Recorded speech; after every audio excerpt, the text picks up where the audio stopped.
Lydia Cash. Hi. Hi. Thank you so much for joining us on a Sunday morning to talk about, I feel like 2026 is Lydia Cash year. There's so many things going on. You're playing a ton of different shows this year. You're playing some Chicago festivals. Yeah. You're engaged. Yes. Congrats. As of like a month ago. Yeah. Thank you. Congratulations.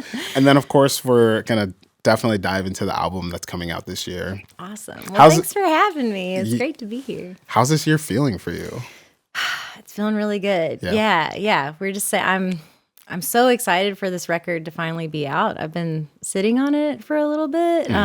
Recorded it last summer, and I feel like this winter, hopefully with everybody, I was kind of like resting and like, just doing some more writing, and feels really good to like be playing some more shows now, and like it feels like the city's coming to life again. It's that time of year, and gearing up for this release, and things are feeling good. So I think I saw somewhere that the album might have been done in December. It was finished. So we recorded everything last summer, and then I think it was mastered, ready to go by like November. Okay. And then, I've always self-released music. I've never worked with a label. I really believe in this record. I really love these songs. And I was like, I got to at least try to send it to some labels, see if someone wants to pick it up, which is a new and confusing process. Did a little bit of that, got some very nice feedback, but ultimately decided to self-release. But at that point, I was like, this is really more of a spring, summer album. It's got like a lot of really fun, like upbeat rockers on it. And so I was like, I'm just going to wait a little bit. It'll be out on June 5th. And you're playing a release show for it soon after, right? Yes. Yeah. I wanted to give people a little bit of time to listen before the release show so that hopefully everyone can sing along to all the songs. Yeah. Have their favorites ready to go. Yeah. But the release show is June 26th at the Empty Bottle. Yeah. Okay. So maybe this is a little corny, but I want to take it back because I feel like the discography of Lydia Cash is very much a journey. And I feel like the word journey and traveler, they kind of for me, they define what I've seen with your creative process. So it just makes sense for me to start at the beginning. Okay, yeah. So how far back do you want to go? Let's from the beginning. Okay. Let's start at Leeds. So you're from, wait, I want to get this correct because I think I've seen Leeds and Birmingham. Yes. You're from Alabama. Yes. Born in Biloxi, Mississippi. Moved around a lot when I was really little. My dad was in the Air Force. Lived in Germany, Montana, Georgia. Settled in Leeds, Alabama from when I was about 7. And Leeds is a small town right outside of Birmingham. So a lot of times I'll just say Birmingham. But I also feel like I grew up in Birmingham proper because I went to a fine arts high school in downtown Birmingham starting from 7th grade. So when I was 12, it's called the Alabama School of Fine Arts. And it's one of those schools, I always reference the movie Fame or Step Up, where you have a major. Yeah. And so you're in art or music or dance or theater. You audition to get in, but it's a public school. Endlessly grateful that my parents let me go to that school because that was that changed my life. Spent a lot of time in downtown Birmingham. I love Birmingham. My folks are still there. My twin sister and her family are all still down there. So, I mean, is this a school that starts at elementary school and you kind of stay there through high school? The developing years as a person, you're in this school kind of learning as a creative. Is that how it works? Yeah, well, it starts with 7th grade. That's the earliest you can start there. Okay. So in 1999, as a 12-year-old, most students start 7th or 8th grade. I think it gets harder to start the later years because they want you to have all these certain classes. But yeah, I was a visual arts major. I debated on doing music or art. I've always loved both.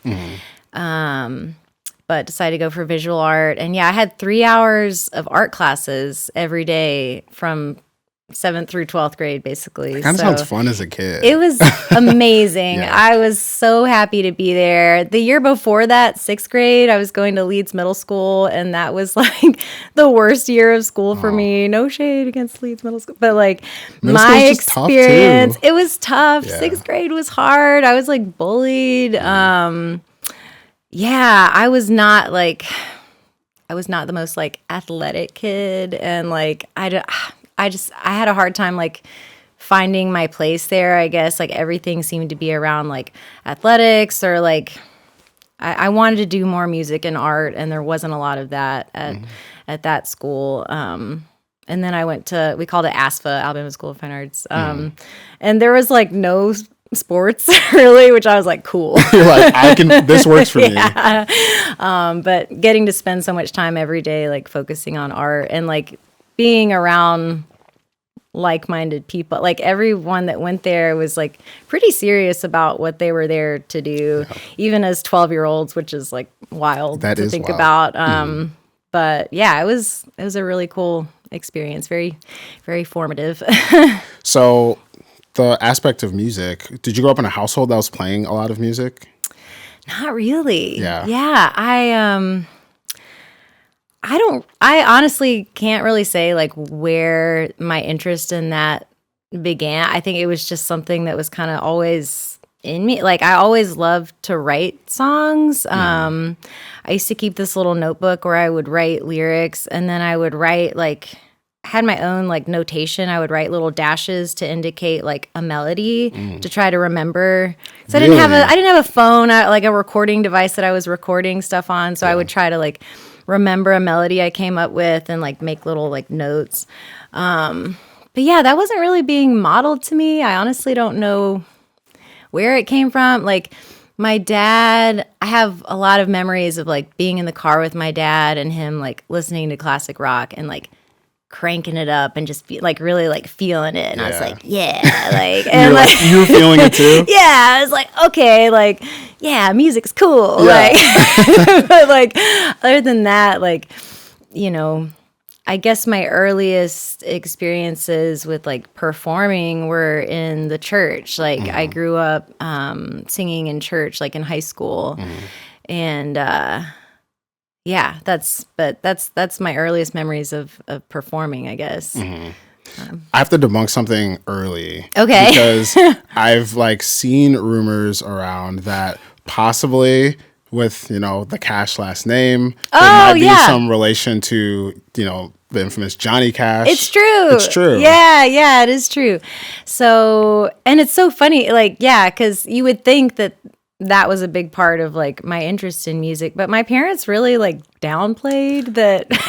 That's what I was wondering, like, because, you know, there is Johnny Cash in your family, does that kind of streamline into music being a part of like, you know, all the cousins and like all the relatives that are around this family? Yeah. Once I actually made that connection, I was like, oh, this is really special. But it wasn't something that I was being like reminded of, like, you know, you come from a family of musicians. You're like, so, okay, this story as well. People don't believe this, but I'm like, it's true. I grew up hearing that there was this guy in our family that was a musician, and he was a country singer, and his name was Johnny Cash. And like, but it was never a big thing. And like, I just little naive, like elementary school, like I was just like, that's cool, you know? It wasn't until high school that a friend mentioned Johnny Cash, and I was like, wait, you mean the country singer? And she was like, yeah. And I was like, you know who that is? Like, I didn't realize, I had no idea, like, that, you know. Like, other people would know who that is. I honestly, like, I'm embarrassed to say, but like, I didn't really grow up like listening to his music. I mean, my parents with the occasional like classic rock in the car, like we didn't really listen to a ton of music growing up. I don't know, maybe it's my parents' extremely like conservative background. I don't know what it was, but like that wasn't a big part of my upbringing. And so once I made that connection in high school, I was like, oh, and I started digging in a little bit more just on my own.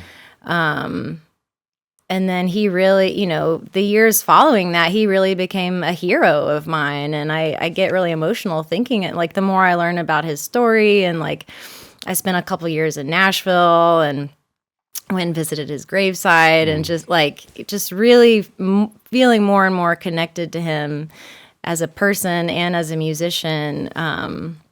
But it took some time to get there. Yeah. So what parts of his story like became influential for the parts of your story that, you know, you're creating as a musician in your own right?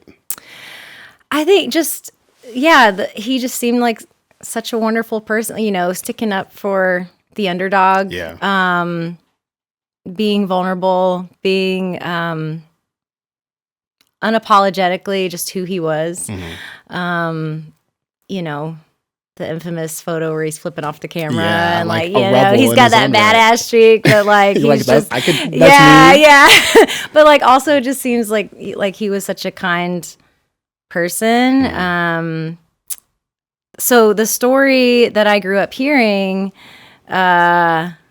and later I would just bug my dad, like, please, do you remember any more details? And he was a little kid, but my dad and his dad met Johnny when he was a little boy.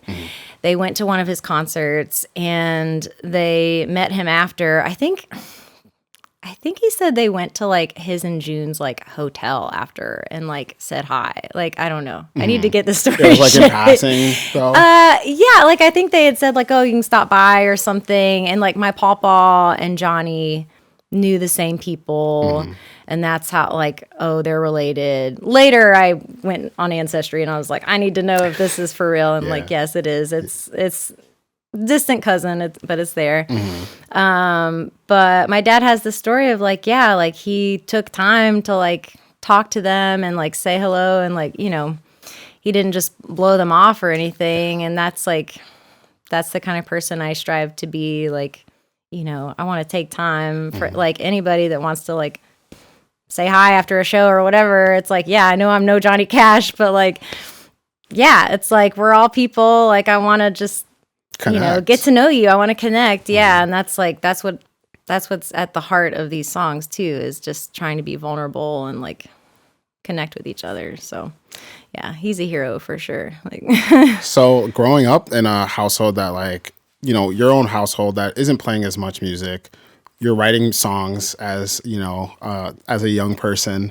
How do you continue to like keep music close to you when it's not happening in the environment that you're growing up in? Yeah. I mean, in high school, it was really just finding artists that I really connected with and just wearing out that CD in my little portable CD player. Just like Alanis Morissette comes to mind. We were talking about that earlier. My best friend in high school, I remember, burned me a copy of Jagged Little Pill because I don't think my parents would have approved. So did you have to like listen to music in secrecy at home? Maybe a little bit. Yeah, there was some of that happening. If my parent, like I would, for birthdays and stuff, I would ask for certain CDs, and I think my parents would go and like look them up and see if it seemed like appropriate. Right. They did. They bought me a No Doubt CD. I remember that, and that was pretty cool of them. That was like, I could see that going either way for them. You know what I mean? But I grew up listening to these like strong ladies that were real. Like I was like, wow. I remember listening to Alanis Morissette and thinking like, I want to be like her. She's just like saying exactly what she thinks. I probably didn't understand like half of what she was talking about, but I was like, it resonated. It resonated for sure. Just letting myself be moved by music. I like, like I said, I was listening to my fair share of like emo music too. Like, not ashamed. I love like Jimmy World and like Dashboard Confessional. Yeah. It's like I mean, I was listening to like what was it? Not Fat Lip, but like Sum 41. Yeah. I think they have a song called Fat Lip totally. maybe. And like I was Jimmy Eats World. Does Paramore count? Oh yeah. Okay. Definitely. Yeah. Paramore. Yeah. Just like, I don't know, just getting lost in it. Like that was the best to me. And I really I remember writing when I was really little. And then not really writing much until maybe college is when I kind of started getting back into like, okay, I want to start making my own music. So there's this gap then where you're not writing at all? Yeah, I think, well, in high school, I think my time was mostly taken up by painting and focusing on school. I mean, my school day was, we had to leave at like 7:15 in the morning. And then I'd get home at around 5:30. Our school day was 8 to 4:35. And I was working too. I worked at KFC in high school. Okay. And I was very busy. Yeah. So most of my time in high school was focused on school and like making visual art, which was part of school for me. And yeah. So like I'm curious. So as you're picking what you want to focus on in school, you pick visual art. Were you painting as a kid, or like I'm curious as to like why you didn't go the music route for school? Yeah, I've always loved both. I've always loved, like, there's photos of me as a little kid with my little Magna-Doodle and like, holding up my drawings. Is that the sketch thing with the knobs? That's an Etch-a-Sketch. That's an Etch-a-Sketch, okay. But also that, yes. Okay. I mean, if you're like coming up with cool, like, things on the Etch-a-Sketch, I think you're like mastering visual art. Right yes, yeah. There was some of that too. Yeah, the Magna-Doodle is the one with the pen that like the magnet like shows up when you'd run the magnet. Oh over yeah. It. Yeah. Creative, like a creative tool, Yeah. I always loved both. I don't know. I think it's funny. I think in some ways, it's wild. As a 12-year-old, I'm already thinking about career, and it's like, oh, visual art. Maybe I can turn that into a career later. Like I eventually started leaning towards maybe wanting to go the architecture route, or I was considering fashion design. But all these things that were visual art adjacent. In some ways, maybe it felt more practical. I was also very shy as like a singer. I remember my folks put me in voice lessons for 1 year in 6th grade, and my voice teacher, I like wouldn't let her look at me when I was just so painfully shy. And she would tell me, she would be at the piano and she would tell me to stand behind her and practice singing and like doing motions with my arms. And she's like, I'm not even going to look at you. Just do it. And I felt so silly. And I was a pretty shy kid. And so there was that performance element too that was very scary to me versus making art, less performative. So yeah, and like having a piece of art that can just kind of be art in its own right, but doesn't have to be associated with like your face, or like you don't have to perform it. Yeah, it felt a little more comfortable, and I felt more confident, I think, in my skills as a visual artist at the time. Yeah. From a creative standpoint, I've like always been, as I'm looking into, your creative endeavors, I'm curious, as you like get away from the gap and you're starting to write music again, but you have this background in visual arts, is there a time where what you're creating in visual arts influences the music, or times where even like the songs that you're writing are influencing the art? And I'll ask one other, like a secondary question, but I saw that as of recently, you're creating like abstract art, which I find very, very interesting, because your music is so detailed. There are these detailed stories that paint the picture of like this is the like this process of like a heartbreak, or this process of like romance. And so going back to the influence question, I'm curious if like being able to create abstract art allows space for you to get really detailed in the songwriting that you do. Ooh, that's a really, you know what? I've never really thought about that. That's such an interesting point though, that like, yeah, I am writing these like fairly literal confessional songs. And then my paintings are very abstract and leave lots of room for mystery, lots of room for interpretation. Yeah, I always try to start a painting or a song just from like, what am I going to enjoy working on? Like, I feel like the process itself is just as important as the finished product. I used to paint a lot of like hyper realistic, like portraits and still lifes. And I got very sort of like almost obsessed with like getting the reaction from people of like, wow, that looks so real. And like, it almost became this thing where it was like, it was only about the finished result and not about the process of creating it. And I just got tired of that. I was like, I want to enjoy painting. I want to enjoy being in the studio. And I think one day I was just like, fuck it. I'm just going to start like throwing paint around and kind of see what happens.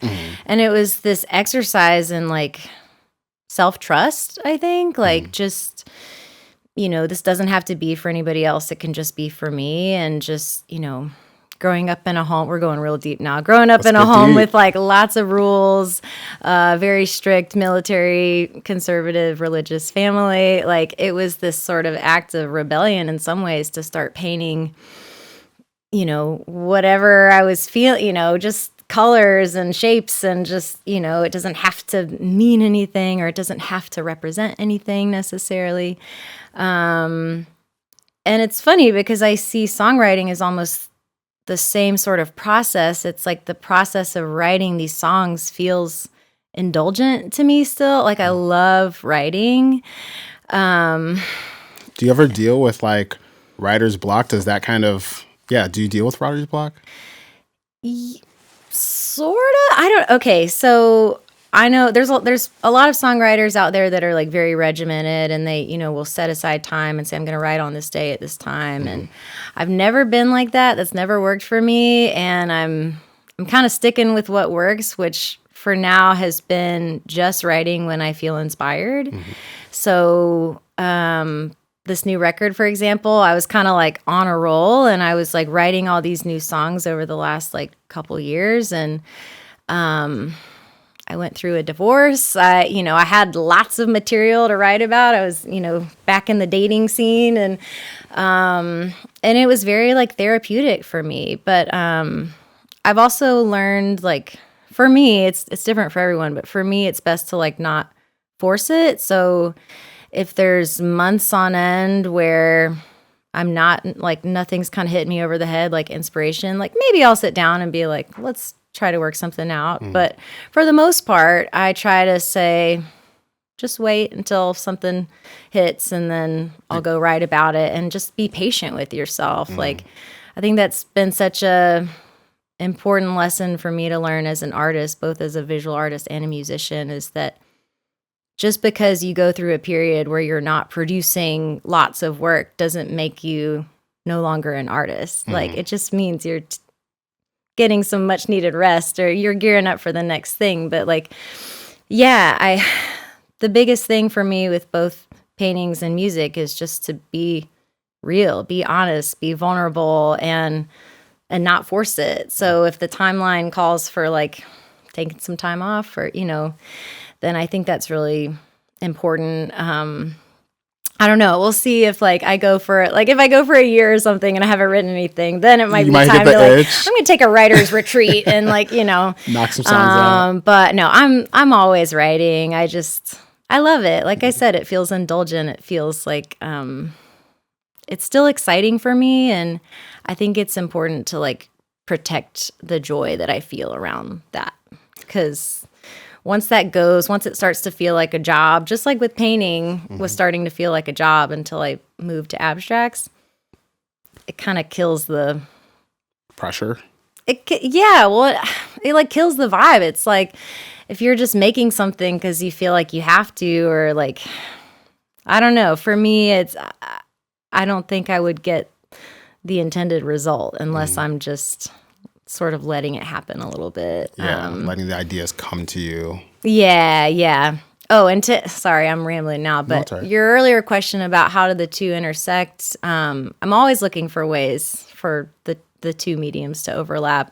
I'm a graphic designer too, so I like design all my album art, all, promo, I try to be as hands-on with all that as possible. You design for other artists. I saw that you a little bit. Yeah. It's really fun. And then I actually just had a painting show called Violet where I did a series of 10 paintings that were each 10 abstracts that were each inspired by the 10 songs on the record. And every one of the 10 paintings was named after a song. And it was kind of like a fun little prompt for myself. Like, all right, like I was listening to the record while I was painting and, they're all abstract. So it's like, what colors does this song feel like? And what kind of movement does this have? And it's all very personal. And, someone else might look at one of those paintings and maybe not connect it to that song. But it was fun for me. So, yeah. I think that's incredible. Like you're listening to the songs and you're creating as you're kind of listening to it, and just whatever comes out. Like, I'm curious, when you were painting, did a different expression kind of come out for the song? And what I mean by that is when you wrote the song, you felt a certain way, you wanted to say something, but as you heard it, like as it came, you're listening to it, it came to you, and you're creating something different. Like, were the two connected? I guess is what I'm trying to ask. Like the Lydia who was creating the song and the Lydia who was listening to it, creating a different piece of art. Ooh, yeah, that's a good question. Yeah, in some ways I was trying to listen sort of like as like someone almost removed from the songwriter, and as much as I could hear it with fresh ears and just sort of think like, okay, what does this look like visually? I think that's amazing. Thanks. It was a fun project for myself. Like there's one song called "Say It With Your Chest" that we were just talking about, and it's a very romantic song. It's about meeting someone new and being afraid to like show your cards too quickly. But the message of the song is just like, say it with your chest, like say what's on your mind, like time is short, like, just Take go the for moment, it. right. Yeah, enjoy the moment. And it's a very romantic song. So that painting is a very sort of, in my mind, romantic palette, and it's almost these like floral tones, and but that's what I love about music and visual art is like everyone's going to hear things differently. They're going to see things differently. My painting teacher in high school, Darius Hill. Shout out. Shout out, Darius. He would always say, you can't put a sticky note by every single painting and explain it. People are going to interpret it how they want. Same with tattoos. It's like, once it's there, like people are going to draw conclusions about it. I'm not going to be able to explain, well, this flower represents this. Yeah. And like, you should just, be okay with like, people are going to take it how they will. Yeah. And like, that's kind of awesome. Like, And that's I feel like that's the point. Like your own experiences, your own thoughts, and kind of interpreting the art with that. Like that is, it sounds a little corny, but that is, I love corny. but like that is your superpower, that you can look at that piece of art and it means something totally different to you, and that you can articulate it in a way that's personal and powerful. Yeah. It's nice to maintain a personal connection to these songs that are so public, and like it's like a little wink to like I know what that's about. Or Before we get to the album, I have to like continue to progress on this journey, but we will talk about one of your songs that's titled Chicago. So I don't know if you know where I'm getting with this, but eventually you take the leap and you move from Alabama to Chicago. And I think the big trope is that a lot of artists usually move to like Nashville or New York. And I'm curious why you picked Chicago. Yeah. So I was living in Auburn, Alabama. I went to school at Auburn. I lived there for 8 years. I was very comfortable with my little, like, I was working at a screen printing shop. I had a good group of friends and, you know, I was happy. But I wanted to pursue art and music. I wanted to, you know, I had this dream of one day selling my art as a career, and also making music a career. And I really didn't know how to do either one of those things other than, oh, I should probably be in a bigger city than Auburn, Alabama. And the guy that I was dating at the time had some friends in Chicago and was like, let's go visit and stay with them for a week. And I'd never been to Chicago. I was like, yeah. And this was summer of 2013. And we drove up and I was immediately in love. Really? I was like, this place is so wonderful. And yeah, like everyone I was meeting just seemed so cool, and the lake is so beautiful, and the art, I was like, this place is awesome.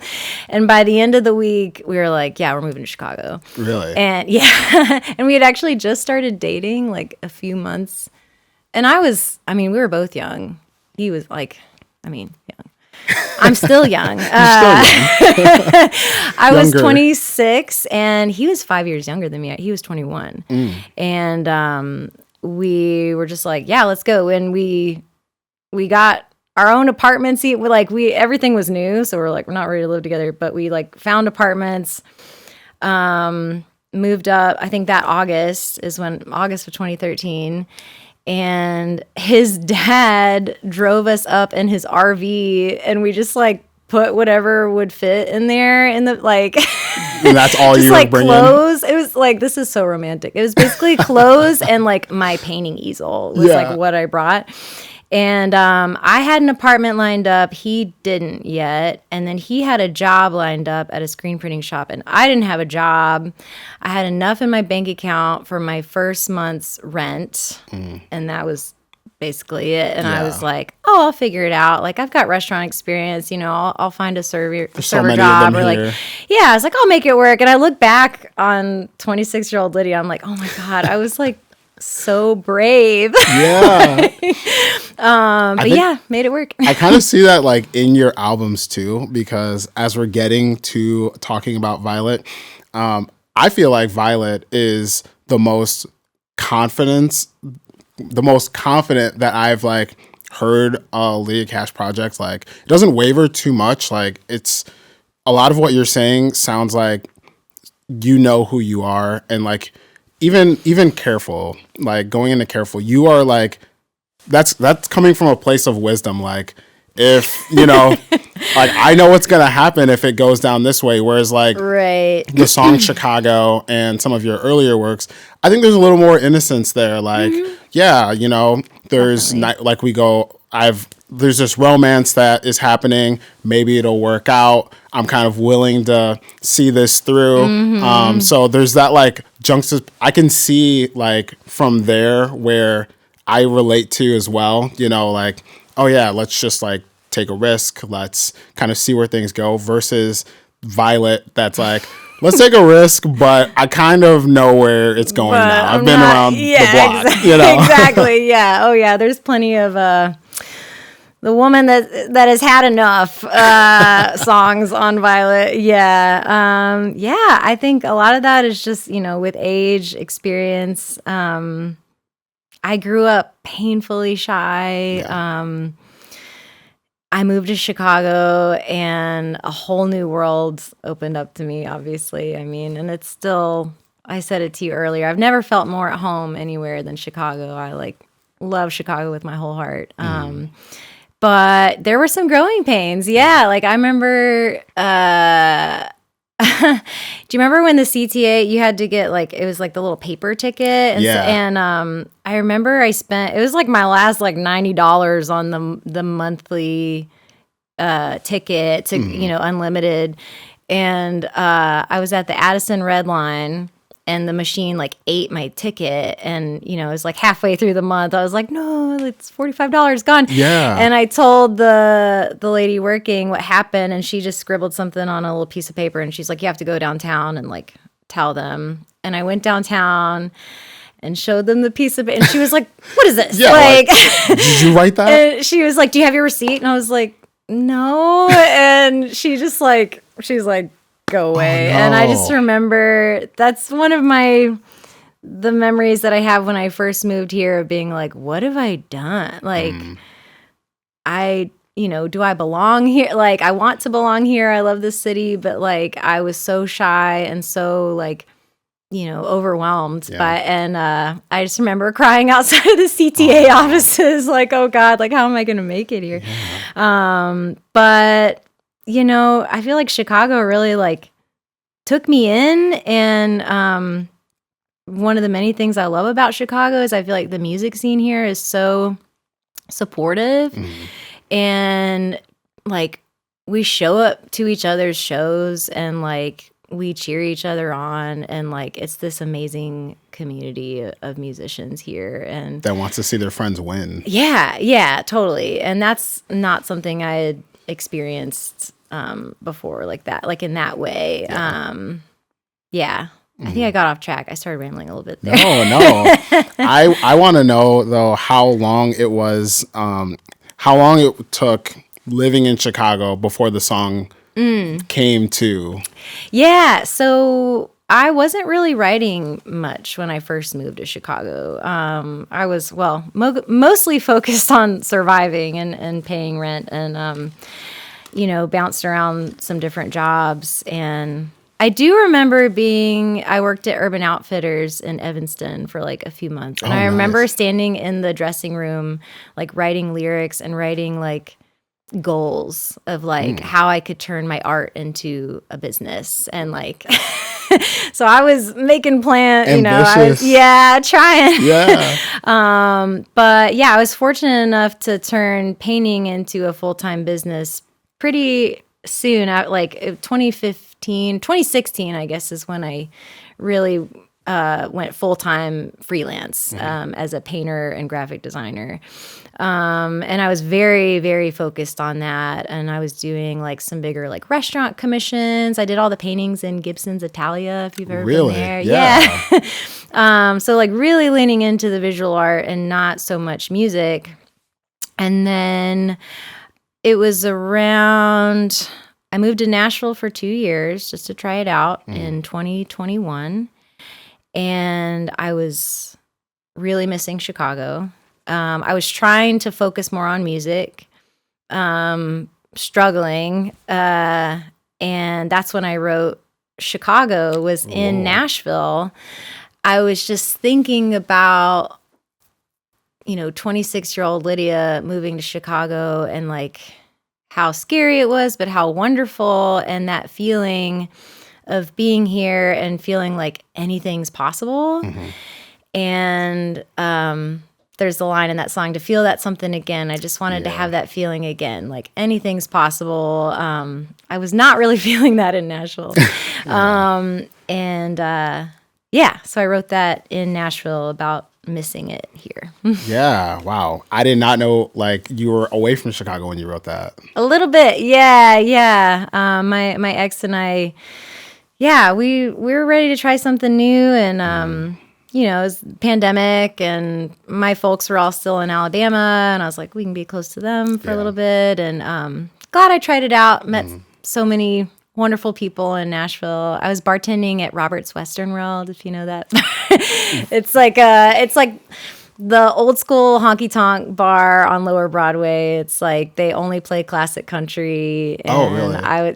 That's when I really dove into like a little more of like my history with like, being related to Johnny Cash, and I got a full education in classic country music working there. That's okay. But not like, I was bartending and I was trying to still paint, and I was feeling a little lost, to be honest, You're working your ass off. Like, I'm thinking like when you're so busy, it can get hard to like sit down and like have those thoughts like, where's home? Where do I belong? Because you're just go, go, go. Totally. Yeah. Yeah. Chicago just, I remember that song happened really late one night, and my ex was like in bed and I was in the living room, like, and I wrote almost, I think pretty much the whole song in one night. And I think I went and like woke him up, and because we were collaborators, like we made music together, and I was like, listen to this. Like, I was so excited about it. Yeah. And that's still one of my favorite songs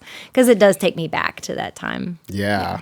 Is there, I have one more question on that, but it sounds very laid back and in a way romantic because, you know, it's this like love letter to Chicago, but it is a little more like laid back, like your indie rock, at least indie rock that I enjoy. That feels like something I would play on like a Sunday or Saturday morning.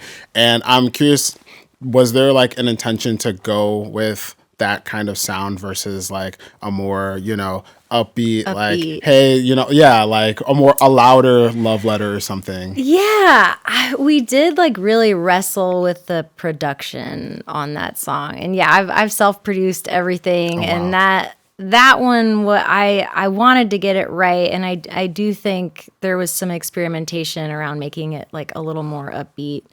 I think I was also I wanted the production to match like my voice, which I think you kind of like, I tend to be a little bit of a quieter singer, maybe not so much on Violet, but like my voice in the past has always been like a little on the softer side. And so I think I was trying to match that with the instrumentation and just have it feel a little more, yeah, just, you know, sitting around, just reminiscing about Chicago, and maybe one day I'll get back there. Yeah, like honestly, it feels like a song that I would like stare out the window and look at the like, what is the word where you see like all the buildings on, what's that called? Yeah. Like, skyline? Like see the skyline. Yeah. And like play that song. Yeah. You know what I mean? That's exactly what I wanted. I wanted it to feel nostalgic. Yeah. Yeah, not compared to all the newer songs. There's a little more energy, and there's some anger in there, and there's some, it's a whole range of emotions on the new record.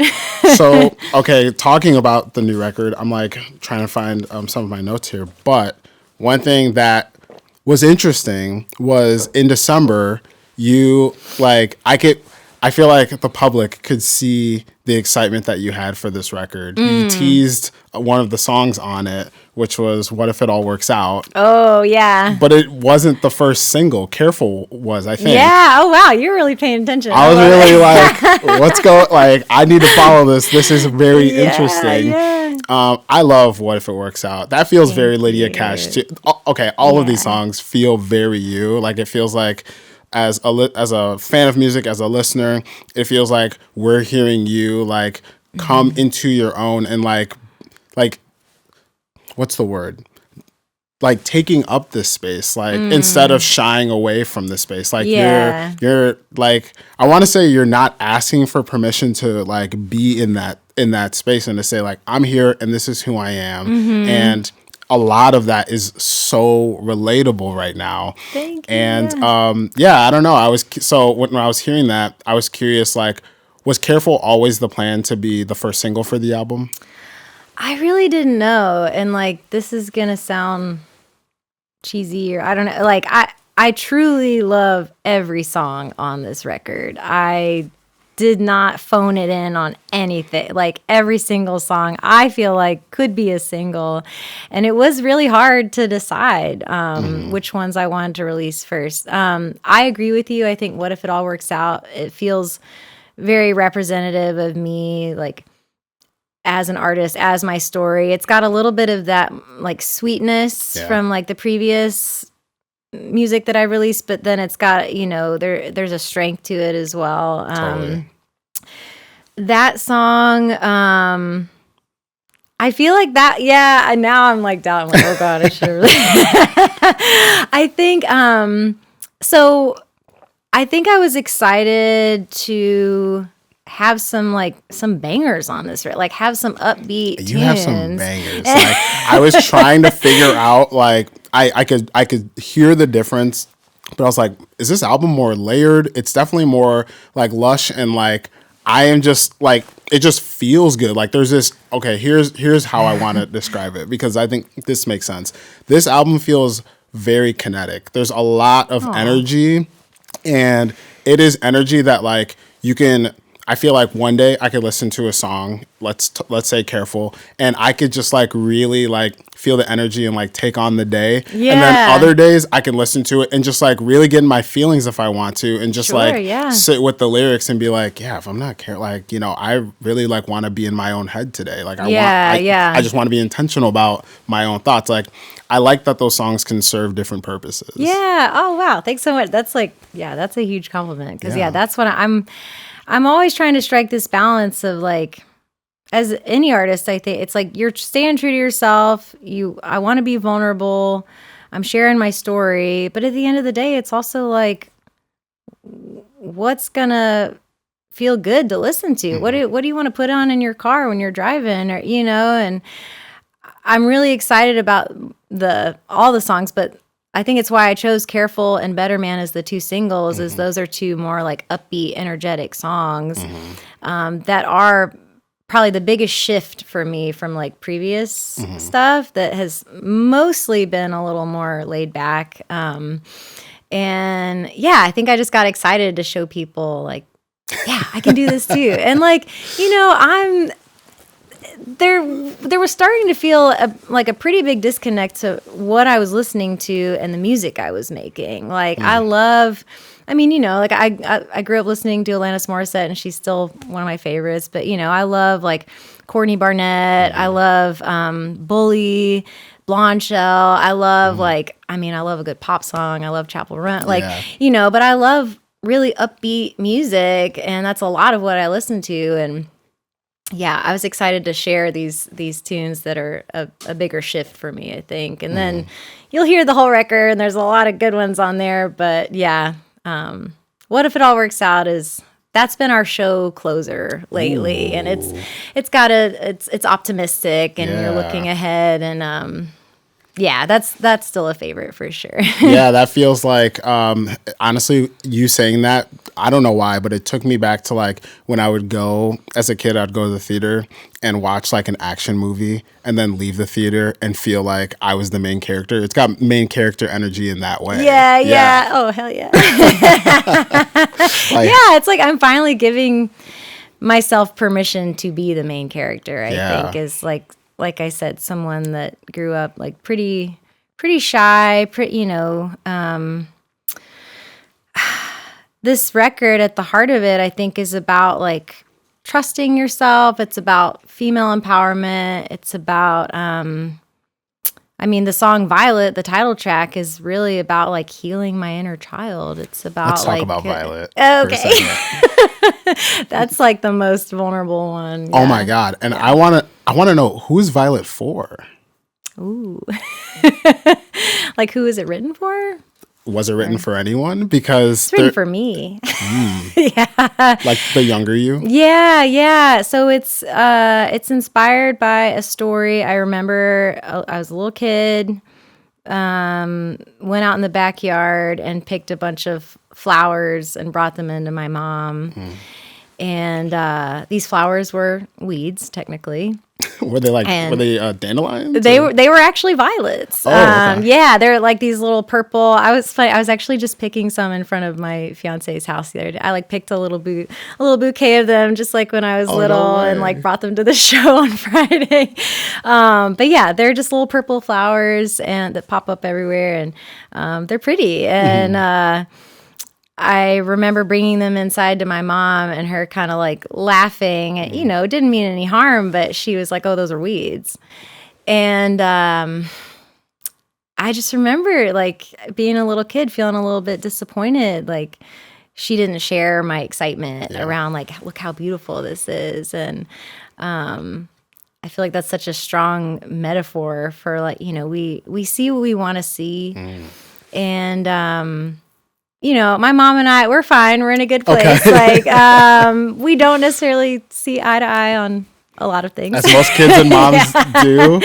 But we love each other. And, but yeah, it was really, it's been a hard lesson for me to learn that like I can prioritize like loving myself and taking care of myself. That was never something that was modeled for me. It was always like, that's selfish if you think about taking care of yourself or loving yourself. And so, yeah, to like zoom out and like big picture, like these songs as a whole, I feel like are about trusting myself, trusting my decisions, there's a line that says, now I'm covering my body in flowers, a blanket of affection for myself. And like, it's all like I have a million like flower tattoos. I just think they're like beautiful and, it's what I like. And it feels like I'm being true to myself and that. And, don't necessarily owe anybody an explanation.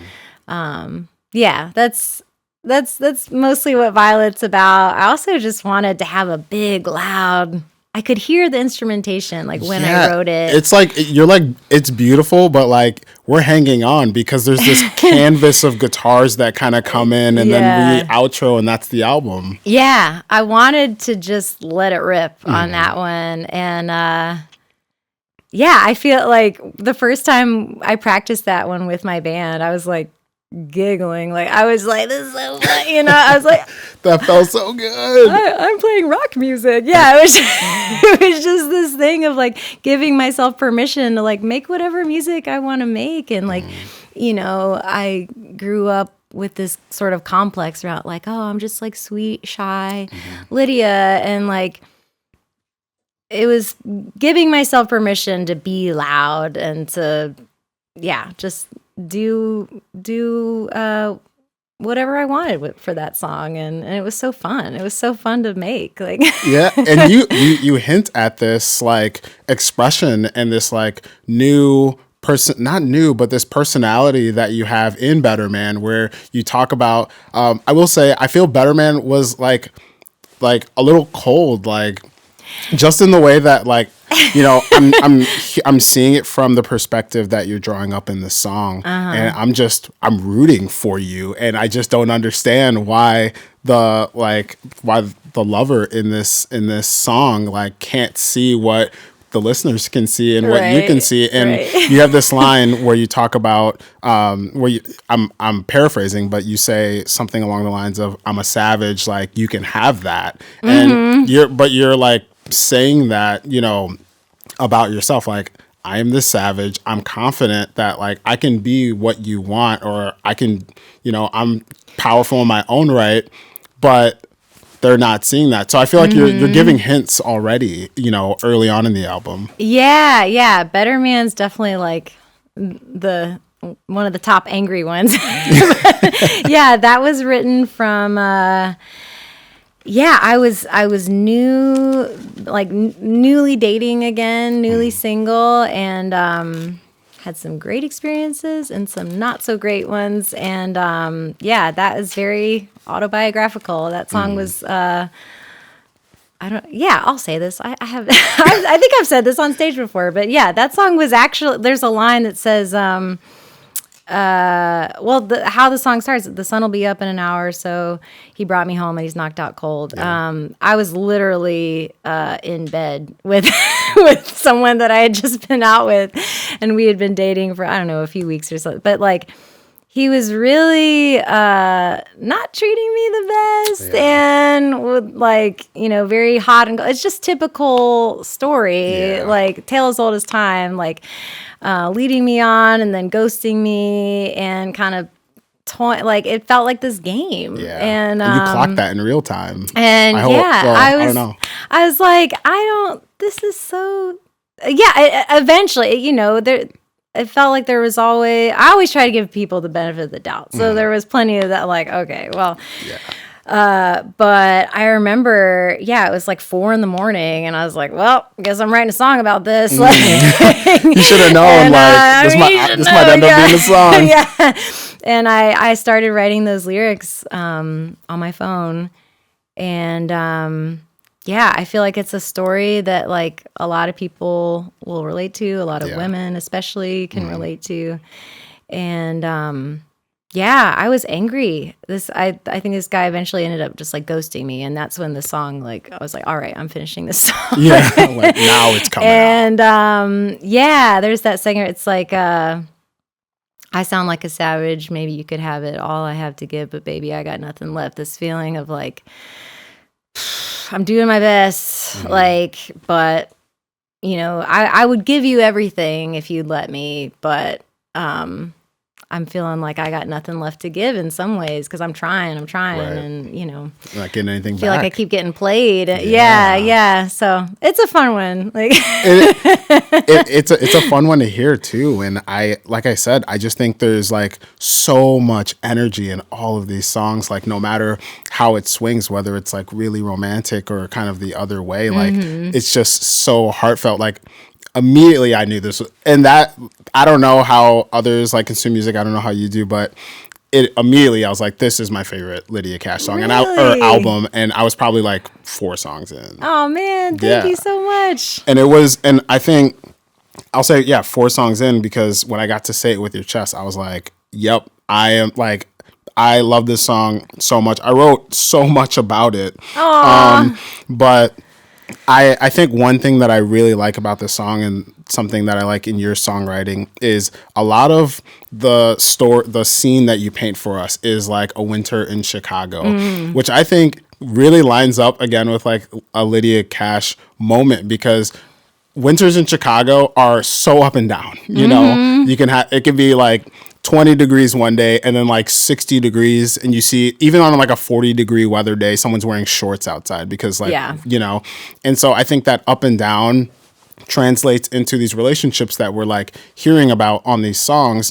Totally, But this is like a really, really beautiful version of that. Thank you. I said earlier, that one might be a personal favorite. I mean, partially because it's about my now fiance, but that was that song happened really quickly. I did write it last winter, end of winter, this time last year is when I wrote that one, I think. And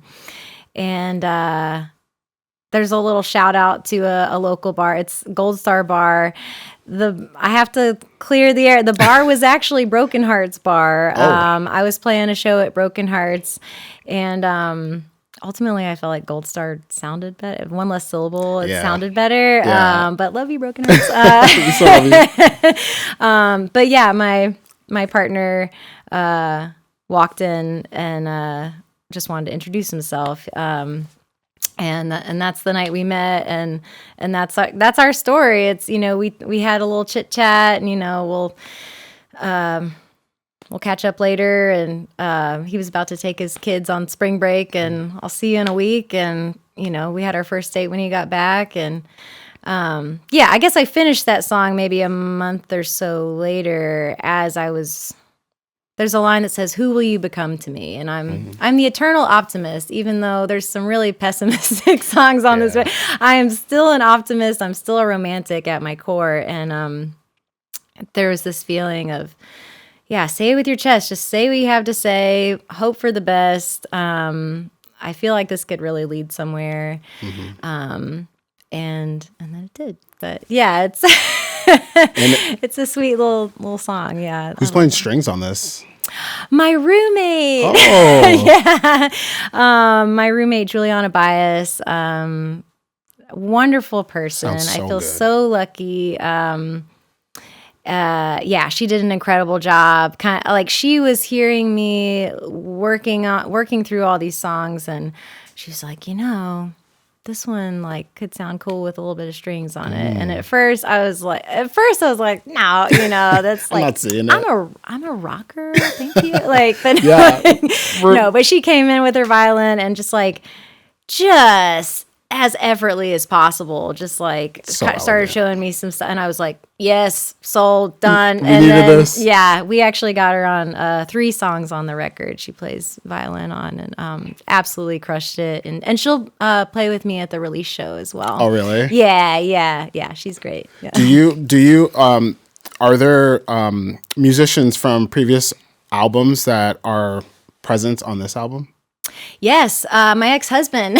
Oh, really? Yeah, so we're actually still friends. Yeah. Hey, you guys are looking like adults. We've always been good collaborators. I feel like that music was always like front and center for us. And Justin Eisenbrown is his name, and he plays guitar on this new record. Not as much on we brought him in at the end to do some lead parts, and he's a great lead player. And yeah, we were used to working together, and so we had experience collaborating, and I'd be like, hey, I think I want this kind of vibe here, something real straight and simple, or actually the solo at the end of Violet is him. That's him?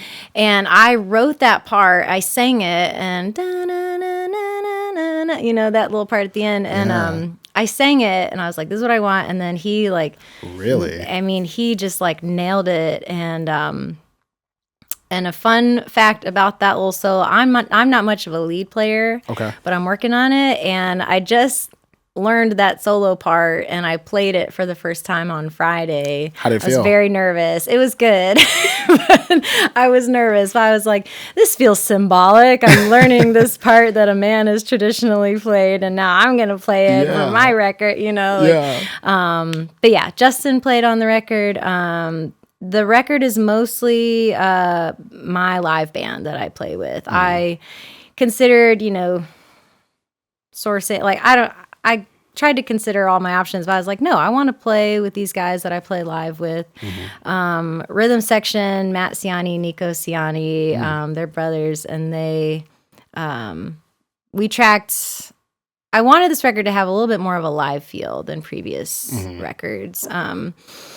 And this is the first record I tracked in a studio. Like everything else before, I tracked at home and sourced a drummer, and so, and then just put everything together. And And this was Jeff Tweedy's studio, right? Yeah. So Violet was tracked at the Wilco Loft, and we tracked a lot of it live. Bass drums and most of the rhythm guitar was all tracked at the same time, and then vocals separately, and then just little overdubs and lead parts and stuff. But yeah, my fiance Matt Clark tracked a lot of the guitars. I tracked some of the guitars.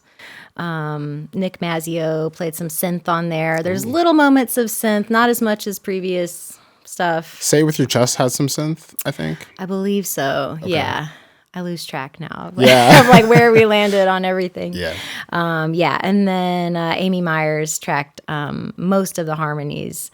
I went back and did some of them, but yeah, she sang most of those. So yeah, it was a team effort for sure. Yeah. Yeah, and it sounds like, your community helped you build this album. And I will say, it does feel very alive when I hear it. When I was listening to it, there's more instruments, it's more lush, and it sounds like that was a deliberate step that you wanted to take for this record.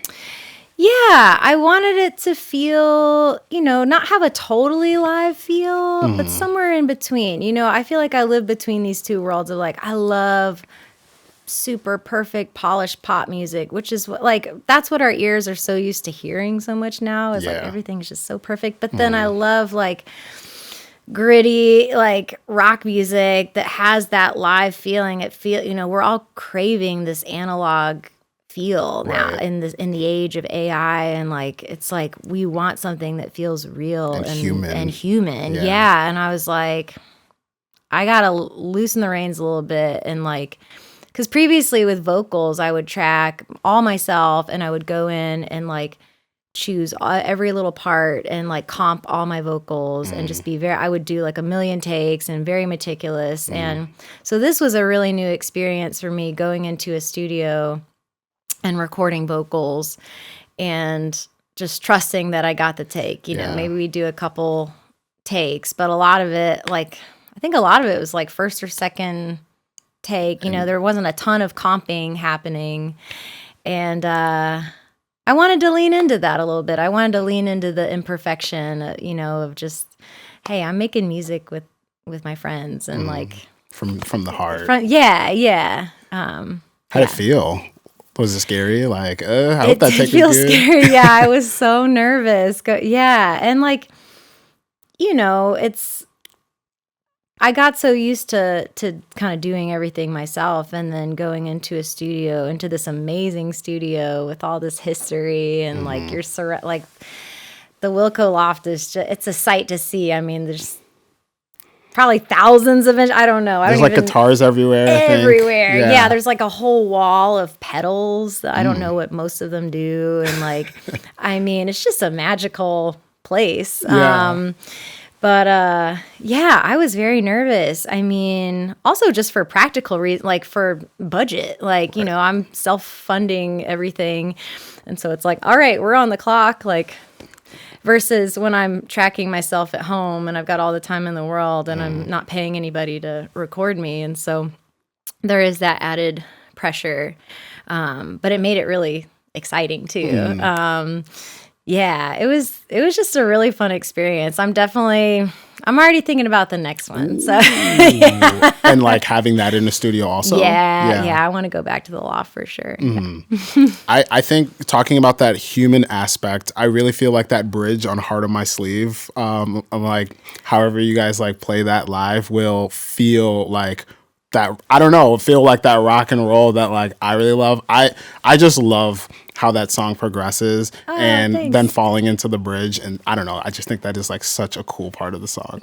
Thanks. Yeah, that was a later addition to that song. That's actually the oldest song on the record, Heart on My Sleeve. I wrote that one, I think, when I was living in Nashville. Most of these songs were written over the last like 2 years, I guess. Yeah. I think.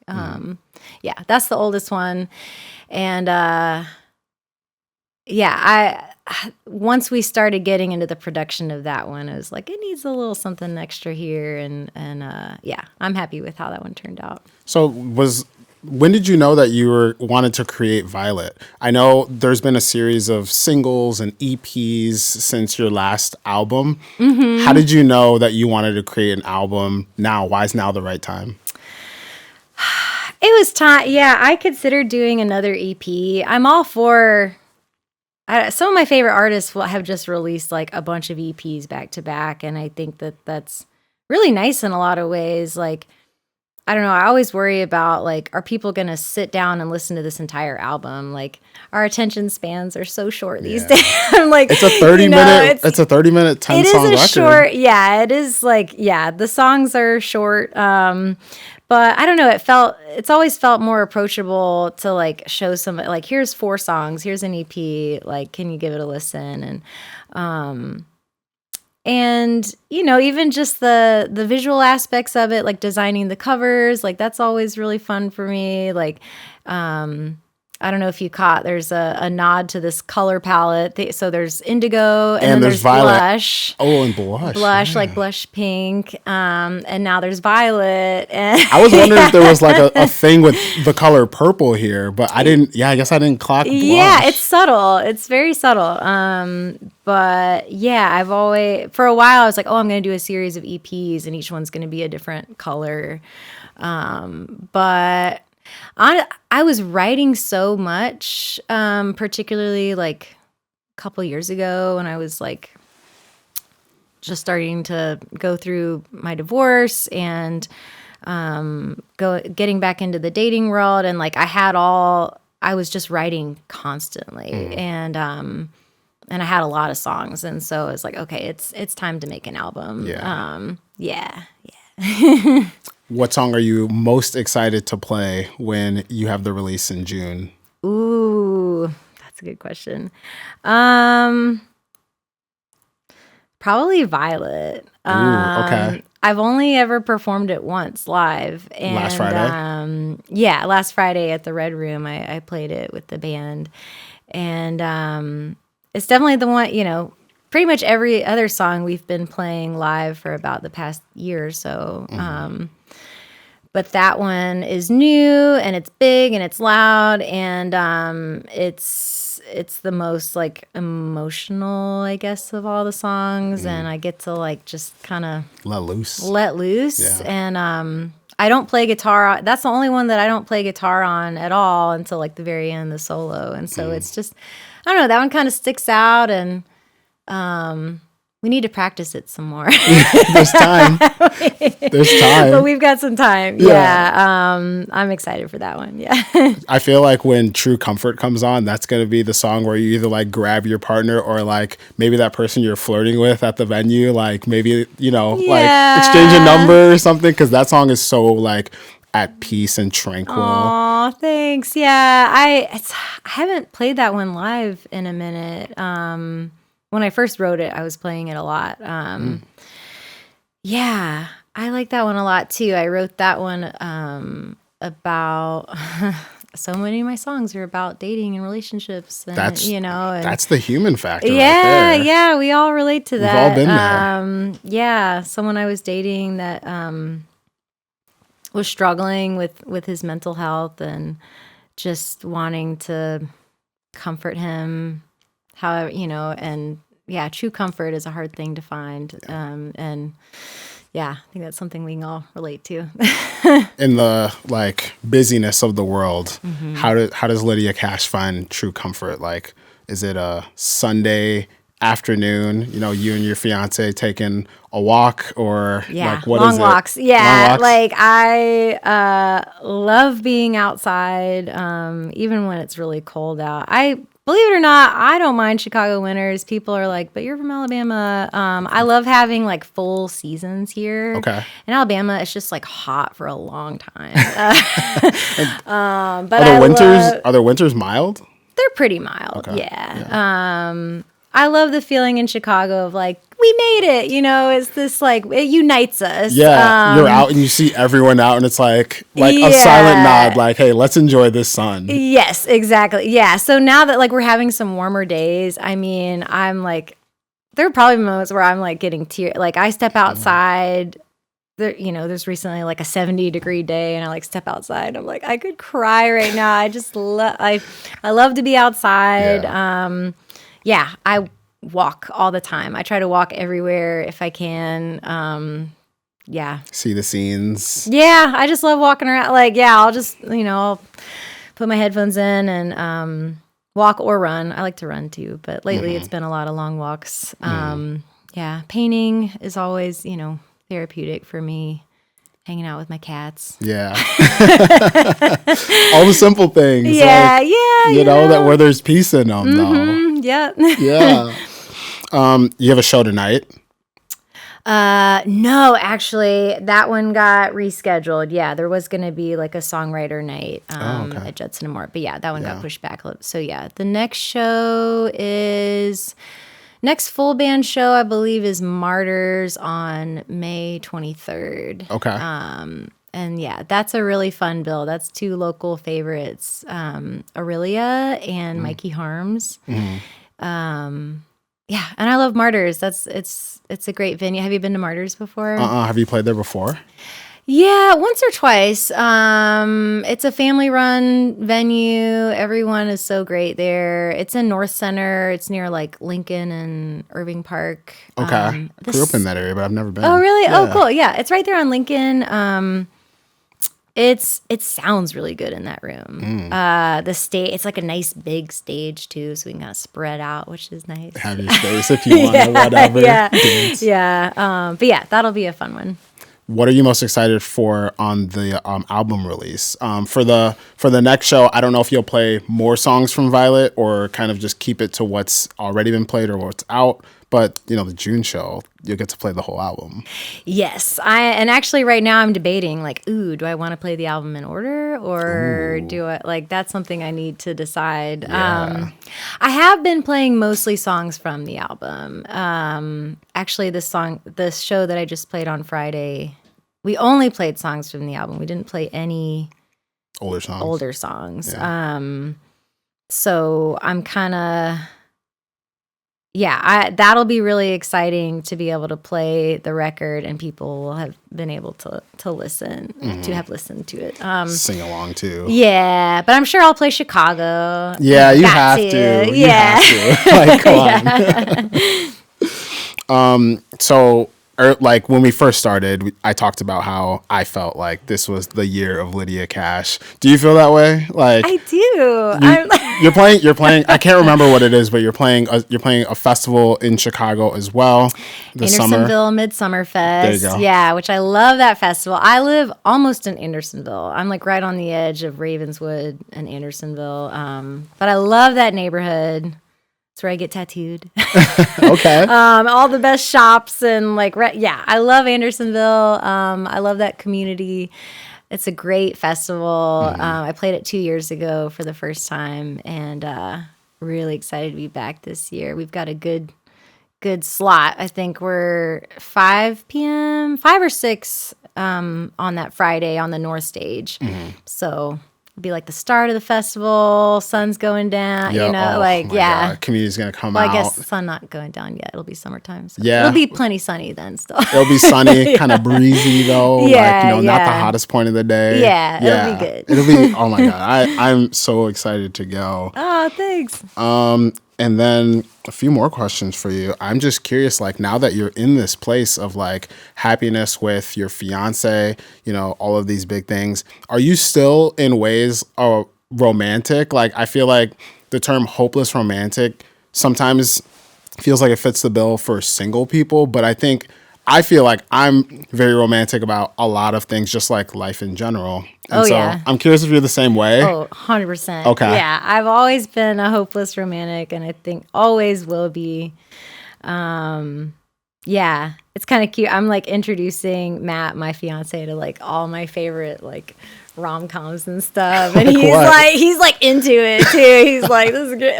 What do you got him watching? Well, he'd never seen You've Got Mail. So. I've never seen. Have you guys seen You've Got Mail? I've never seen. Really? They are like the movie buffs. I've never seen that either, but I wonder if that's like something you could stream right now. I think it is. I forget where we watched it. Yeah, I think it was on a streaming, maybe on Prime or something. I don't know. Okay. Yeah, that's one of my favorite like rom-coms. But yeah, at Christmas time we watched Love Actually and like The Holiday. Yeah. And like I've seen what's the one with Cameron Diaz and Jack Black? Yes, that is The Holiday. Yeah. Incredible. I love that one. Yeah. And there's that line where it's Kate Winslet. He's like, sorry if it's corny, and she's like, I like corny. I'm looking for corny these days or something. And like, I feel like, that's me. I'm like, I'm not afraid to lean into the corny, the cheesy, whatever. People are so afraid of like being cheesy or because we associate being vulnerable with cheesiness. And it's like, why? And I feel like the image to like look cool and not be vulnerable is just coming from a place of like being guarded and like not being so trusting with people. I was at a Nordstrom Rack the other day. Love Nordstrom Rack. Yeah, same. I love going there. And I had this weird encounter where, maybe not weird, but this guy came up to me and I was wearing like really busted sneakers, jeans, a shirt, and I was wearing sunglasses inside because I need like prescription glasses and there's prescription in them. Yeah. And this guy came up to me and he like complimented my outfit out of nowhere. And like I feel like in Chicago that is more prone to happen, but for some reason my guard was just up. I was like, what does he want from me? Right. To be fair, at another Nordstrom Rack, I gave my number out to a guy who was like complimenting me, and then he was like trying to like get me in a pyramid scheme. So I thought that so was you're like, not again. Yeah, I was like, am I like, do I look like the pyramid scheme like kind of guy? But I do think there is something. So, especially now, like you said, where we're looking for that human connection, there's something very powerful and very connecting with being vulnerable and like talk. Like, it's just so interesting and great that you can talk about your experiences, and like there's so many other people that have had that experience. And I think going back to your album, that is like going to be a huge takeaway. And like Lydia Cash has had a day like this too, or like she, like you said, part of this album is empowering to women. So like to hear some of those messages and like have more of that connection with a new Lydia Cash album, I think is so important in 2026. Oh, thank you. Yeah, that's always the goal, is like, I'm writing in real time about whatever's going on in my life at the moment. And it's, I try to stay focused on like, okay, this is what's happening with me.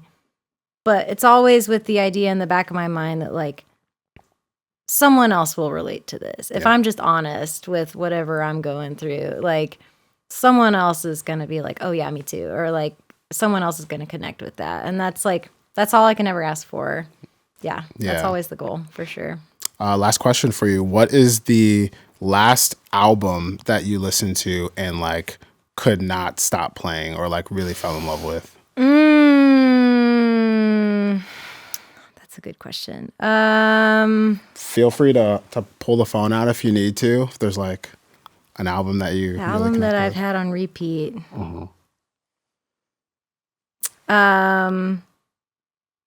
Wait, I'm embarrassed now that I can't think of the name of it because I was like truly obsessed with it. But it's the newest Waxahachie album. Ooh. I can picture the cover.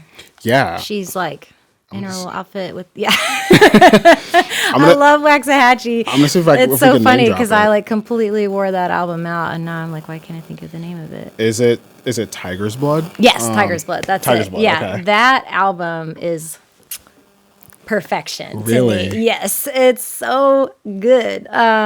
She's super vulnerable. I love her writing. I think we have really pretty different styles of writing. She's very vulnerable, but she's so creative in how she says things in such a unique way. She's very poetic. And I don't know what she's talking about like half the time, honestly. I'm like Googling words that she uses. I'm like, I don't know what that means. Write this down for the future. That's not in my vocabulary.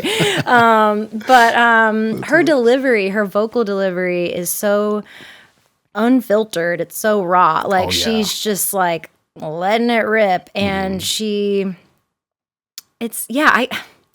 I can point to all these little things that I like, but it's really just the feeling of like listening to that record. And I think it's a really great like summertime album, like windows down, like put that on Lakeshore Drive. Yeah. Tiger's Blood, Waxahachie. That's now that I'm talking about it, it's like been a few months since I've put that record on, so I'm gonna listen to that on my drive home. I think it's a good one. Yeah, with the windows down. Yeah. I'll have to listen to that too. I've listened to like some of her stuff here and there, and then I really got into the Snowcaps album. Yeah, I love that one too. Yeah. I was sad I missed them when they were playing Talia Hall. Too. Yeah, I have this problem where I find out about really cool artists and like when it's too late, because I'll really dive into their album and I'm like, wait, they're playing I never know how to pronounce it. Talia Hall? I say Talia. I've heard both. Yeah, I've heard both too. Yeah. I'm like, oh, okay, they're playing at Talia Hall. Go and look at it. It's sold out. And that's basically what happened. I went and looked and it was sold out. I was like, damn it. Yeah. But yeah, I love that project too. But Kate, Waxahachie, her writing, Katie's writing. She's a fellow twin from Alabama too. Ooh, whoa. So much connection there. I know. I'm like, Katie, if you ever hear this, I'd love to play with you sometime. But that's a really special record. It's a good one. Lydia Cash, thank you so very much for chatting with me. Yeah, this has been so nice. Thanks for having me. Yeah, and I'm excited for everyone to hear the album. I'm like truly excited for everyone to hear the album. Thank you. Yeah. I appreciate it. Thanks for listening. Absolutely. Thank you for sending it to me too. Yeah, of course.